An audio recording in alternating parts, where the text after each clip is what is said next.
பிரதமர் நரேந்திர மோடி மீண்டும் போட்டியிடும் வாரணாசி தொகுதி உட்பட நாடு முழுவதும் 57 தொகுதிகளில் நாளை கடைசி கட்ட தேர்தல் நடைபெறுகிறது. வாரணாசி தொகுதியில் வாக்குச்சாவடி முகவர்களுக்கு பயிற்சி அளிக்கப்பட்டு வருகிறது. விரிவான தகவல்களுடன் செய்தியாளர் ரகுவரன் இணைந்திருக்கிறார். ரகுவரன், தற்போது நாளை வாக்குப்பதிவு நடைபெறக்கூடிய சூழல்ல அங்கு தேர்தல் களம் அப்படிங்கிறது எந்த நிலையில் இருக்கிறது?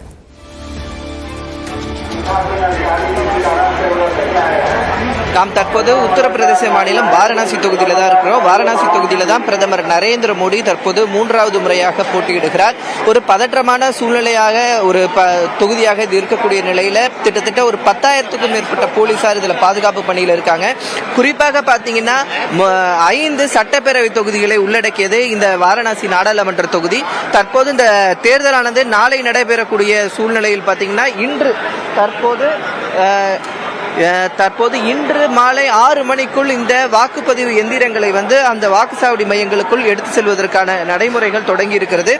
காலை முதலே இங்கு பணிக்கு செல்லக்கூடிய முகவர்களுக்கு இந்த பயிற்சியானது கொடுக்கப்பட்ட நிலையில் அந்தந்த எந்திரங்களை எடுத்துக்கொள்ள செல்லக்கூடிய முகவர்கள் 5 பேர் ஒவ்வொரு வாக்குச்சாவடியிலும், குறிப்பா பாத்தீங்கன்னா 1909 வாக்குப்பதிவு எந்திர மையங்கள் இருக்கின்றன. இந்த மையங்கள் அனைத்துக்கும் இந்த வாக்குச்சாவடிக்கு எடுத்து செல்வதற்கான பணிகள் தற்போது தொடங்கி இருக்கிறது.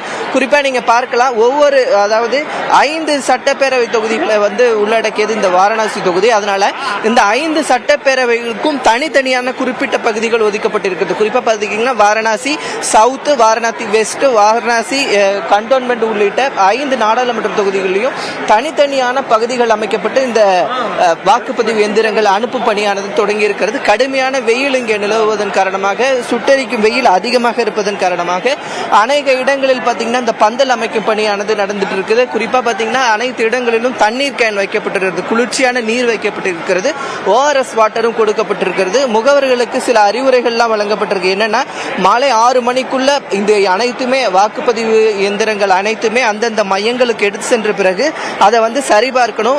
அனைத்தையும் சரிபார்த்த பிறகு நீங்க ஒவ்வொருத்தவங்களுக்கு செல்போன் கொடுக்கப்பட்டிருக்கு. அந்த முகவர்கள் அந்தந்த செல்போன்ல இருந்து அவங்களுக்கு அதிகாரிகளுக்கு தகவல் கொடுக்கணும். தகவல் கொடுத்த பிறகுதான் அவர்கள் ரீச் ஆயிட்டாங்க அப்படின்றது உறுதி செய்யப்படும் அப்படின்னு சொல்லிட்டு இருக்காங்க.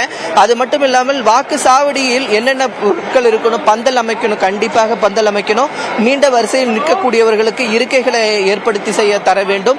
அது மட்டும் இல்லாமல் தண்ணீரை வைக்க வேண்டும், ORS வைக்க வேண்டும், மருத்துவ குழு ஒன்றை அமைக்க வேண்டும் என்று பல கடுமையான உத்தரவுகள் போடப்பட்டிருக்கு. ஒவ்வொரு வாக்குச்சாவடியிலையும் பாத்தீங்கன்னா ஒரு காவலர் பாதுகாப்பு பணியில இருப்பாங்க.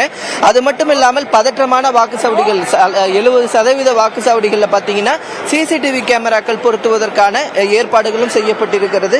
நாட்டின் பிரதமராக இருக்கக்கூடிய நரேந்திர மோடி அவர்கள் போட்டியிடக்கூடிய தொகுதி என்பதனால எந்த விதமான ஒரு பதற்றமான சூழலும் ஏற்பட்டு விடக்கூடாது என்பதற்காக துணை ராணுவ படையும் இந்த பகுதியில் பாதுகாப்பு பணியில் ஈடுபட்டிருப்பதை நம்மால் பார்க்க முடிகிறது.